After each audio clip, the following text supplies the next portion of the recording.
Welcome to Deep Dive. You send us your burning questions and the materials you're grappling with, and we sort of extract the core insights to get you up to speed fast. And today we're plunging into something, well, really fundamental. Yeah, the very nature of knowledge and truth. It's all based on a really fascinating collection of readings you shared with us. Right.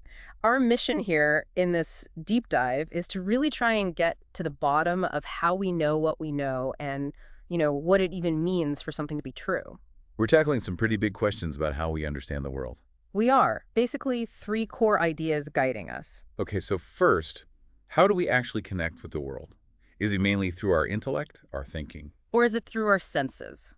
What we see, hear, touch? Or maybe there's something else entirely going on. That's number one. Second, what's the actual difference between different kinds of knowing? Like knowing a fact. Knowing that Paris is the capital of France, say. Right. Versus knowing how to do something like riding a bike. Or even knowing what something is like being familiar with a person or a place. Exactly. And Third, which view of truth really works best when we claim to know something? How do we ground those knowledge claims? and the sources you sent are, well, they're great for this. A real mix. Yeah, we've got philosophy, ethics, some social commentary. It's a broad look. It gives us lots of angles to explore these core ideas. I'm really looking forward to unpacking this. Okay, let's dive straight in. Part one, sources. Where does knowledge actually come from? Well, for ages, thinkers have kind of debated this central point. Is it primarily reason, our ability to think logically? That's rationalism. Or is it sense experience, what we observe? That's empiricism. Right, those are the two big camps, historically speaking. And Descartes' Meditations comes straight to mind for the rationalist side, doesn't it? Absolutely. He starts by, doubting everything, especially his senses. He's basically asking, can I trust what I see or hear if it's fooled me before? Yeah, so for him, the real solid ground, the starting point, seems to be the act of thinking itself. That famous, I think, therefore I am, thought is the one thing he can't doubt. He was hunting for that unshakable foundation, something senses couldn't trick. Okay, so then the other side is empiricism. Knowledge comes from experience. Exactly. We learn by observing the world through our senses. That sounds more like Ayer in Language, Truth, and Logic. He really emphasizes verification through experience, doesn't he? He does. He talks about meaningful statements needing to connect back to sense experience somehow. And how our language often deals with these basic sense contents, as he calls them. And how we sort of build up our idea of material things from those sense contents. It's like piecing together reality from sensory data. But he flags a problem there, too. Yeah, and it's a tricky one. How do we get from my subjective sensations, what I see, what I feel, to a shared objective understanding of, say, that chair over there? If my experience is fundamentally private, how do we agree on what's real? It's a real challenge, Ayer acknowledges. Bridging that gap from the personal to the public, the objective. It does feel like we're each interpreting signals from our own little sensory booth. So are reason and senses the only games in town? Are there other ways we get knowledge? Well, some of the sources hint at other possibilities, like the idea of prabhā. Prabhā. Yeah, it's not defined in exhaustive detail here, but it points towards something like intuition or a sudden flash of insight. Ah, so not step-by-step logic, not direct observation, but more of a sudden aha moment. Kind of a way of knowing that bypasses the usual routes. It makes you wonder about gut feelings or maybe even innate ideas. So thinking about your own life, how do you usually come to know things? When you really feel you understand something new? That's the question for you, the listener, to really chew on. Do you lean more towards logic and analysis, or does personal experience carry more weight for you? And thinking about that actually leads us nicely into the next part, the different kinds of knowing. Right, because it's not all the same, is it? There isn't just one big bucket labeled knowledge. Exactly. Philosophers often break it down. You've got knowing that, knowing how, and knowing what. Okay, let's unpack those. Knowing that seems like the most obvious one. Factual knowledge? Propositional knowledge, yeah. Knowing that water boils at 100 degrees Celsius. Knowing that Ayer wrote that book. Stuff you can state as a fact, basically. True or false?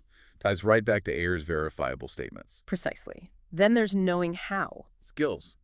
Abilities. Knowing how to ride that bike we mentioned, or knowing how to speak a language, or how to bake bread. It's practical competence. This feels connected to Confucius, maybe?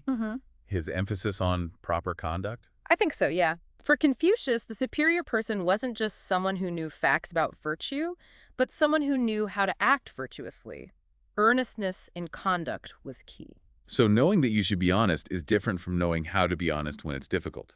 That makes sense. Big difference. And the third one? Knowing what? This sounds like familiarity. Acquaintance. Yeah, direct experience. You know what chocolate tastes like because you've tasted it. You know what your friend looks like because you've seen them. You know what it feels like to be happy or sad. Right. And you could even link this, perhaps carefully, to Fanon's work on lived experience. How so? Well, how social factors, like race in his analysis, shape how someone is known by others, how their identity is perceived. It's a form of knowing what someone is supposedly like, but it's often imposed from the outside based on prejudice, not real acquaintance. Ah, so that knowing what can be distorted by external biases. Interesting. Very. So the question then becomes, are these types of knowing equal? Or does one depend on the others? Can you really know that something is true if you don't have some sense of knowing what it refers to? Or knowing how you might test that truth claim? It feels like they must be connected, somehow intertwined. You need concepts to understand facts, maybe facts to build skills.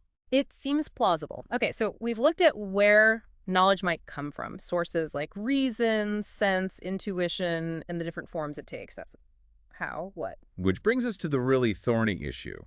What does it mean for any of these knowledge claims to actually be true? Right. This is where theories of truth come in. They try to give us a standard, a benchmark for judging truth. Okay, so what are the main contenders? Well, a really big one is the correspondence theory.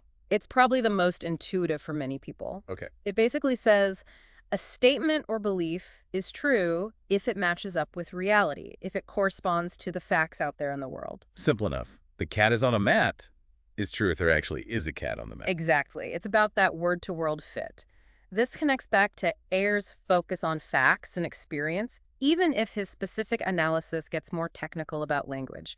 The core idea is correspondence. Got it. What else? Then you've got the coherence theory. This one shifts the focus inwards, so to speak. In words. Truth isn't about matching an external world, but about how well a belief fits within a larger system of beliefs. Is it consistent? Does it hang together logically with everything else you hold to be true? Ah, okay. So it's more about internal harmony, lack of contradiction within your set of beliefs. Precisely. Like in mathematics, where a theorem is true if it logically follows from the axioms and previously proven theorems within that system. You could maybe see a faint echo of Plato here, with his idea of justice in the Republic being about the harmonious order of the soul or the state.